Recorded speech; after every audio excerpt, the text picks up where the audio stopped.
I give the call to the member for Hughes. Thank you, Deputy Speaker.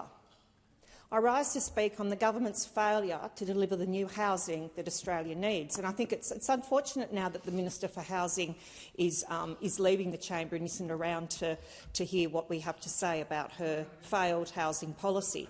What we've heard from the minister is the same things that we've heard for 2.5 years from the former Minister for Housing.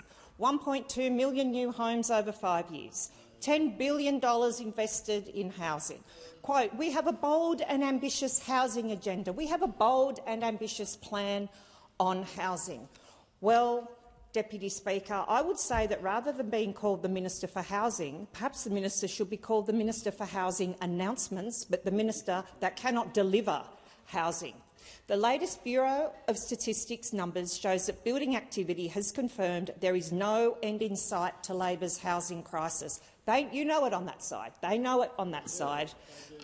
They are saying the same things in those electorates. They are saying the same things. They're saying the same things in Eden-Monaro that they're saying in Hughes. This government has failed on housing, whether it's mortgages, whether it's rent. I'm really glad to be getting these interjections from the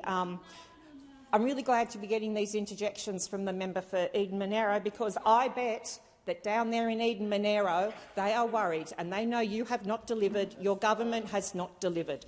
So what we have failed. What the Minister for Housing. Order. There have been a number of interjections, and I don't want to hear them anymore. Thank you. You have the call, member for Hughes. Thank you, Deputy Speaker.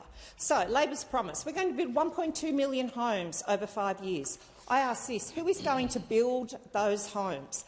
Because trade apprenticeship numbers have declined over the past 2.5 years. They've declined to alarming rates. And I think it's important that the Minister for Housing understands that it is tradespeople that build homes. It is electricians, it's builders, it's plumbers, it's roofers, it's tilers. And what are you doing? What is this government doing for those apprenticeships? We've heard 100,000 apparently fee-free TAFE positions from the minister today that are apparently going to the construction industry. I would really hope that that minister has the numbers as to how many of those places are going to builders, how many are going to plumbers, how many are going to electricians. Because this morning, Deputy Speaker, I spoke to NECA. This is the National Electrical Contractors Association.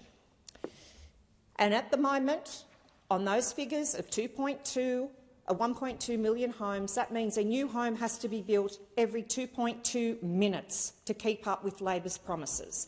So let's start first of all with electrical trades. NECA has around 500 to 600 apprentices at their Chullora RTO campus, their registered training organisation. This is a campus that teaches the apprentices. It's a not-for-profit-led charity. It has received nothing from the federal government's supposed 100,000 TAFE-free spaces, because this government is committed to TAFE only. It is not committed to any sort of private education for our trade sector. Under TAFE, around 50% of electrical apprentices complete their training. Under NECA, the number is closer to 90%. Then we turn to plumbers, Deputy Speaker, and I'm really proud because my son James, he's going to love the shout-out.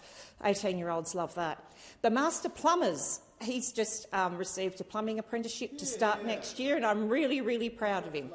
The Master Plumbers Association has run a similar program. This provides apprenticeships with skills and training, but also pastoral care.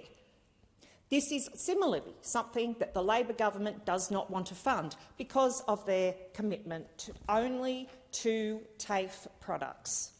Now, and I just want to mention briefly, the Labor government has made a bit of noise about trying to clean up the CFMEU, but let's look at what the Labor government in my home state of New South Wales, let's look at its little relationship with the USU, another prize union organisation. And I'm reading from a media release by the Shadow Minister for Skills, TAFE and Tertiary Education. In the last few months, New South Wales has experienced a worrying 21% decline in apprentices and traineeship commencements.